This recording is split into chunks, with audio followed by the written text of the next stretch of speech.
Brett, I don't know if you've met. This is my new co-host, Josie. We do mornings now on Country 105. Well, Hi. Josie, I've been following you on Instagram, and I'm so happy you're part of the family. How are you?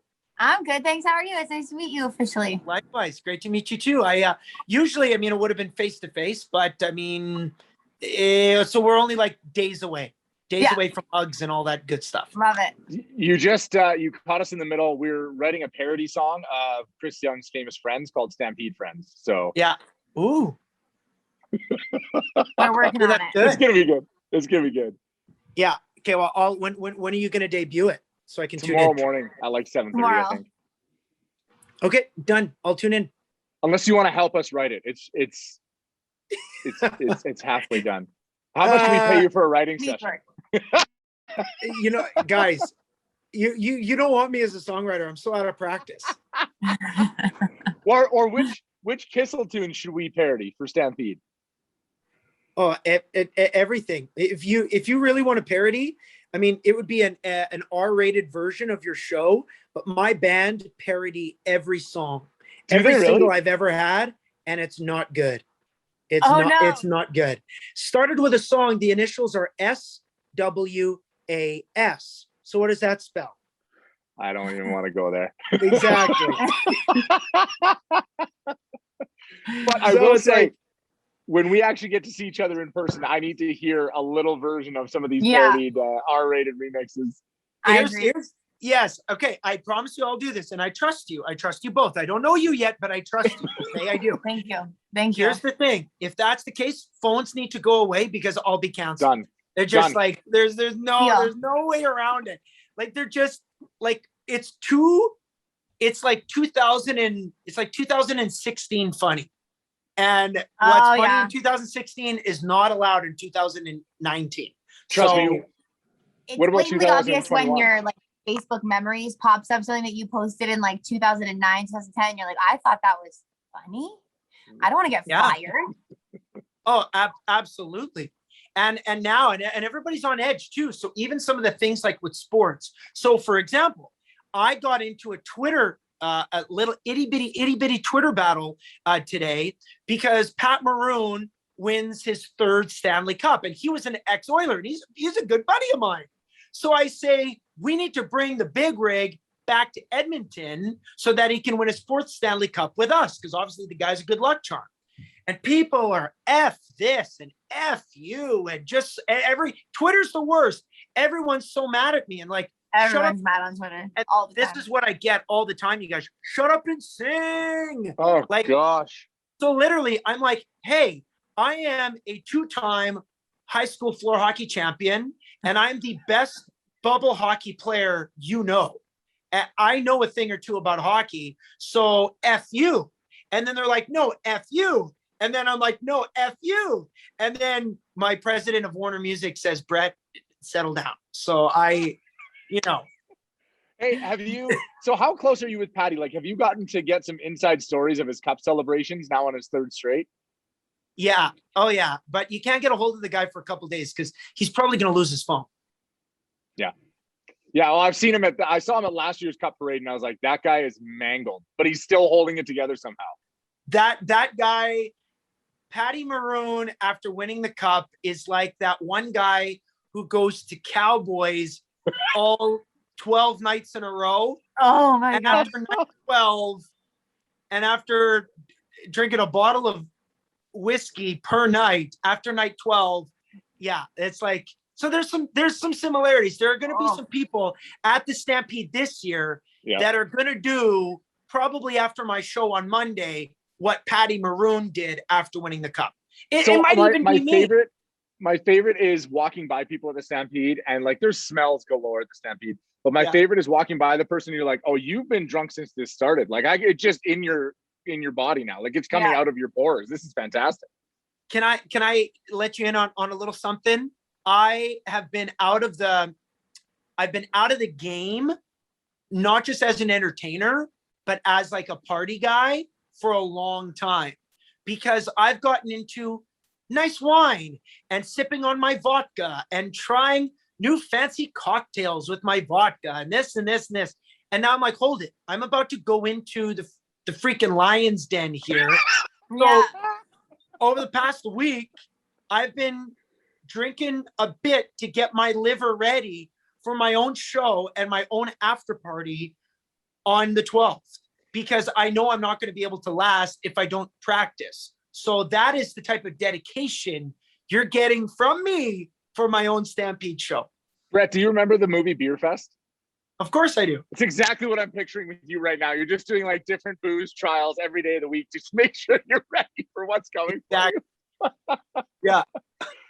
So let me ask you this. When you were like young, did young Brett ever get a chance to actually experience Stampede as a partier, or was it always entertainer Brett? Well, so there's, I'll say 3 different versions. So kid Brett, real young Brett, we went to the Stampede every year.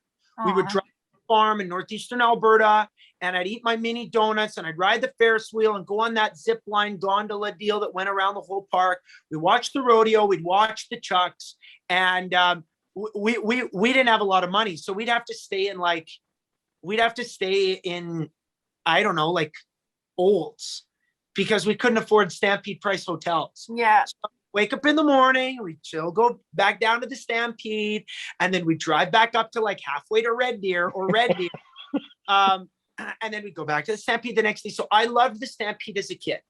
Then, because I've also been a country singer for a long time, my first Stampede performance was when I was, I think 12, when I was 13 years old, and Ed Harris booked me to play the NMAX family breakfast. And I asked him, how many people are, going to be there? I thought like it might just be, for the NMAX company, maybe 250 people. It's like, no, it's gonna be a full grandstand. Well, what do you mean? It's just, yeah, about 25,000 people are going to be there. And I'm like, what? Oh my gosh. So I'm 13 years old singing Amarillo by Morning by George Strait at 7:30 in the morning to 25,000 people at a pancake breakfast. Talk about experience. Oh my gosh. That's so, And then, you're probably so cute though, and small. Oh, well, I mean, I had no fear. So I think that's maybe what people liked about me as an entertainer or as this little performer, is that I come up there and like, hi, everybody, my name's Brett Kissel, and I'm going to sing a song by the king of country music, George Strait. And everybody would cheer, and then I'd sing Check Yes or No, or I don't know. So it was always fun to cut my teeth at the Calgary Stampede. And then I got my drinking experience at the Calgary. So in my early 20s, I partied a few nights with Jordan Eberle, who lives in Calgary, and a bunch of his buddies at the Stampede. And I truly got to see what the Stampede was all about through, like, Billy's Got His Beer Goggles On. You know that song? Yep. That was us in our early 20s, where we would pregame at his place. Then we'd pregame at like Cactus Club or Joey's or something like that. And then we would go out to Cowboys. And they were some of the best shows that I still can't remember. Like Toby Keith or Blink 182 or like I watched Blue Rodeo play, and I'm singing Lost Together, and I was lost, if you know what I mean. Yeah. So Stampede has been a big part of my life. You mentioned shows. Is there a show that stands out most that you saw during the Stampede that you'll never forget? Absolutely. Garth came out of retirement to play the 100th anniversary in 2012. And Bob Doyle, who's Garth's manager, managed me at the time. And we're still very, very close friends. And Garth hit the stage. And when he said, like I still get chills thinking about it. I kept the Calgary Herald and the Calgary Sun. I kept my ticket and I framed it. And it's a beautiful frame in my home in Nashville. And I'll tell you the story. So I have to stand up for this. Walked up on speakers. He walked up onto the speakers to be really close to the people who are on the side, like say section like 116, 118 or whatever. And Garth takes off his cowboy hat. I take off my cowboy hat while he's singing the song That Summer. I went to work for her that summer. And everybody's loving it. And I take off my cowboy hat like this. And I go like this to Garth. And he reaches his cowboy hat. And we touch cowboy hats. And I look at him and he looks at me. and we touched cowboy hats. And I looked over at Cecilia, my wife, and I started to cry. I started to cry because he's my hero. And I can't believe it. And I told Cece that day, I'm going to open for Garth one day. And she says, yes, I know, babe, you will. I know you will. And we hugged and we cried. And then in September 2017, 5 years later, I'm at the Saddle Dome, and during Garth's sound check, I would always watch his sound check, and he called me up on stage. He went like this. And I walked up to the stage, and he said, hey, do you want to jam with us? And I said, yeah. So he gave me his guitar, and I told him that story. I took his headset mic, and I told him that story. And he said, well, then let's play it. So I strummed a G chord, and I went, I went to work for her that summer. And I played it with him and his band to an empty Saddle Dome. And I got to sing that song with them together. Did you get a chance to look out and say, I was sitting right there, and look at that while you were doing that with him? I pointed at the exact same seats because I remember, because I've got the seats framed, right? I've got the ticket framed. So I know exactly what seats I sat in, and I pointed that out to him. And like, I cried to Cecilia, and then I'm like crying to Garth, and he's consoling me, giving me a hug, and I'm a blubbering baby. Yeah. You know, Brett, you know that your show Monday is going to be the first concert for very, very many people in Nashville North. And you know that there's going to be somebody during your set, more than one person, that's going to cry because of not only what you're singing, but this experience that they've missed so badly. And how's that going to hit you? Well, I told my band, I said, even though we've got all these transitions planned and a very, very special set list, we need to make sure that we allow time for everybody to react however they want to react. And I said, honestly, guys, you're going to have to allow me time to react, because if I know I'm going to be hit with emotion, and I don't know what exactly how much or what kind or how I'm going to feel, but we've planned time for those type of reactions. And I wouldn't be surprised if I have to take a few minutes, a few times during the show for my own self to gather my thoughts, because I'm going to be emotional too. Is there, because you played the Stampede so many times. Sorry, go ahead, Josie. Okay, I was going to say, is this your first show since COVID? Yeah. Oh my gosh. That's going to be so emotional. I can't even imagine. Because like, this is your career and your life, and you've had to put it on hold for so long. And I fancy myself, Josie, as an entertainer. That's what I always want to be known for, because I know in the areas that I lack in this business, and it's not self-deprecating. It's just an honest interpretation of how I interpret my career, that there are so many extraordinary songwriters out there. I'm not one of those. There's so many extraordinary singers out there like Jess Moskaluk or Chris Young or Shay Mooney of Dan and Shay. I'm not one of those. There's so many extraordinary guitar players like Brad Paisley and James Barker. You know what I mean? And then, but what I know is my space in the country music world is in the area of performance and entertainment. I just want to entertain. And I've been stripped of that for almost 2 years. So getting a chance to go and do this again is going to be so amazing that I can't put it into words now. And if you talk to me on the morning of Tuesday, July 13th, I probably won't be able to put it into words then. Yeah. Well, that'll be because of the vodka, but that'll be the fancy vodka you're mixing in your drinks. Yeah, I have asked Cecilia for the day off on Tuesday because I'm gonna need to sleep in. Good idea. Let me ask you this: you said you have a special set list planned, first show back post pandemic. Can you give us a little idea as to why it's so special? Some of the special moments that are coming, without giving too much away. Well, no, and I don't mind sharing this at all. Every other era of my life and my career, it's important to try out a bunch of new things. And it's important to maybe give certain songs a break so that you don't overplay them, especially for me, who's played in Calgary on a regular basis And I've been that road dog who's just gone out and performed and performed and performed. Well, because we've taken such a long forced hiatus, we're bringing back every big moment that we've ever had in our set list. And we're bringing back every song and basically every single that I've played on radio. I'm bringing it back, and it's going to go bang, bang, bang, bang, hit, hit, hit, hit. And now we're so lucky, thanks to you at 105, like we've had a few #1 songs in a row that, get this, I've never been able to play live yet. I've not been able to play A Few Good Stories live yet. I've not been able to play Make a Life Not a Living live yet. I've not been able to play She Drives Me Crazy live ever. And so we get an opportunity to play these hit songs. She Drives Me Crazy is a platinum record, and we finally get to play it for the very first time. That's So awesome. it's I gonna be swear to amazing. God, if you hit me with this, if Nelly walks out, like surprise guest, I'm gonna pee. I'm gonna pee just a little bit.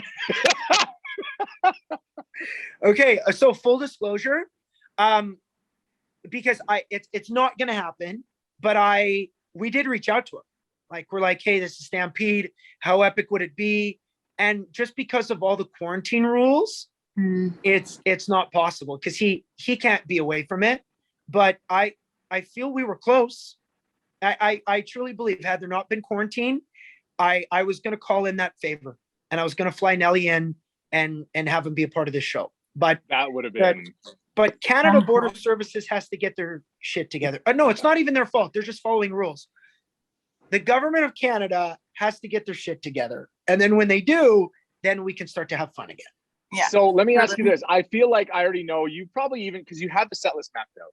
And I know in your mind, you're an emotional guy like I am. You already know, like, I might cry here. I might cry here. I know for a fact, with Make a Life Not a Living being such a special song, you and I talked about it as it was released and how important that song was. Now that goes to #1. And now you get to sing these words that mean so much to you, to a crowd that's really close to you. This is your home province. So that to me is going to be a moment recently going to #1, this special song, these special words, where there might be some tears. Oh, absolutely. I've identified that as one of the big moments in the show that I think it's going to be very, very important to just roll with the emotions and just let that song do whatever it's going to do. Because again, first time ever playing it live.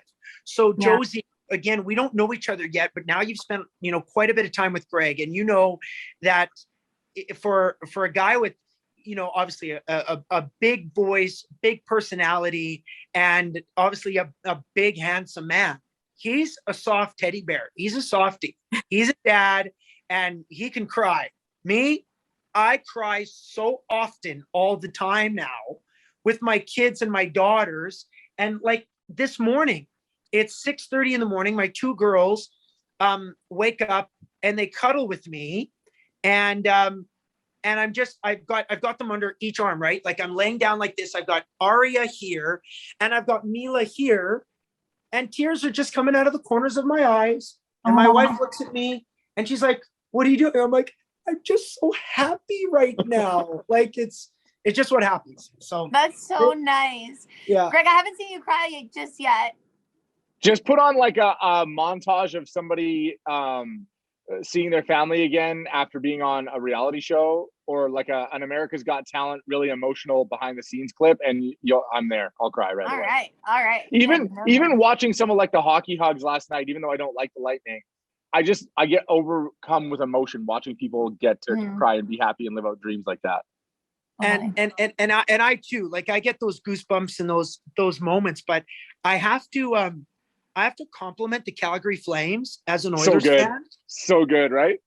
Their tweet, the shade, the like backhanded shade that they threw to the Lightning this morning.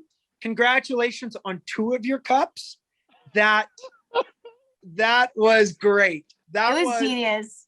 Yeah. Whoever the social media person is, that's what you were saying, Greg. A+. Now, Brett, do we have, because I don't know this yet, and maybe I'm not even supposed to ask this, but I always get so curious because Make a Life Not a Living goes #1, and I've listened to the full record. Do we have a plan for what's next coming to radio? Oh yeah, absolutely. There's been a song that has streamed really well for us, which is a great indication. And then we feel that as live music comes back, it sounds like it's meant to be in an arena. So, I mean, I don't know if Warner's gonna let me say this, but I don't mind saying it. Our next single is one of my favorites off the record called A Night in the Life. And so it's a big, big song. So I know you've heard the record, but everybody's watching this right now. I mean, get familiar with the song because we think it's going to do big, big things for us. Because Make Life Not a Living was up-tempo and very, very meaningful.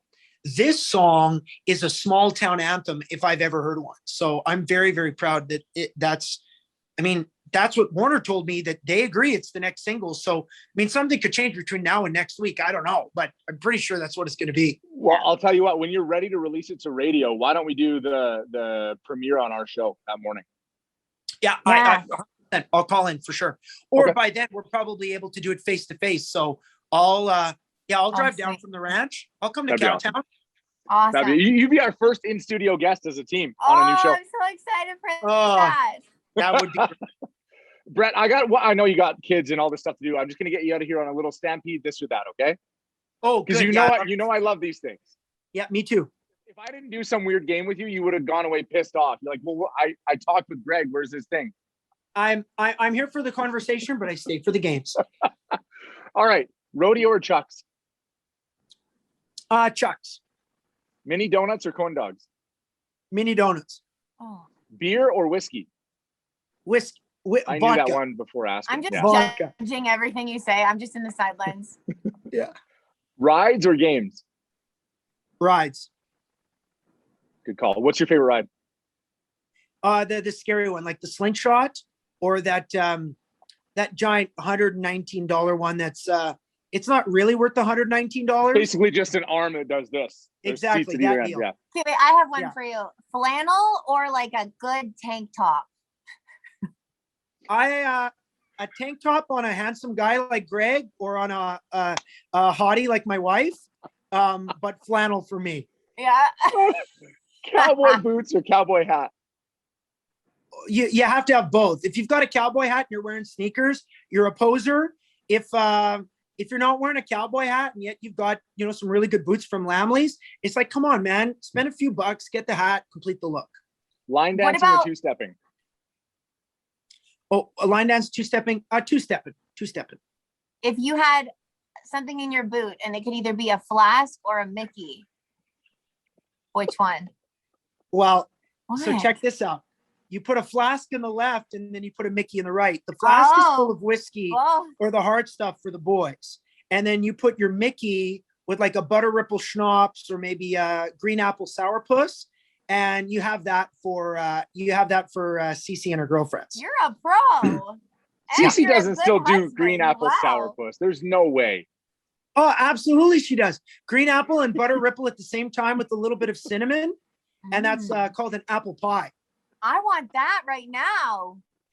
When I come and pay you a visit for that first in studio performance, I'll bring like a little cocktail mixing kit. Okay. And who's the boss at Country 105 now? I mean, because no, it doesn't matter. We don't need to run it past anybody. I make my own rules. Yeah, make your rules. This one's important. Yeehaw or Yahoo? Stampede does a Yahoo, and that bugs me. I know they've done it for 112 years or whatever, but it's like Yahoo. It's like, no, yeehaw. Yeehaw for sure. Yeehaw. Last one. What is a Stampede approved cocktail that we can make with your vodka, with Deuce vodka? Well, the best part about it mixes with anything. So vodka Coke, vodka Sprite, vodka ginger, vodka soda, vodka tonic, vodka orange juice, vodka cran, vodka soda cran. Doesn't matter. Or you go to my flavored vodka, Neon. Shots of Neon. You go to a Sobeys or a Co-op, you pick up a bottle of Neon. It's 22%. That's your shooter. That's your shooter for Stampede under the neon lights. I mean, it's almost like it was invented by a country singer. I love it, buddy. We can't wait to have you here. Good luck on that first onstage performance. We can't wait to see it. Thanks, Greg. And what a pleasure to chat with you, Josie. I can't wait. Nice to meet you like this. Yeah, likewise. Can't wait. See you, brother. Bye. Bye, everybody.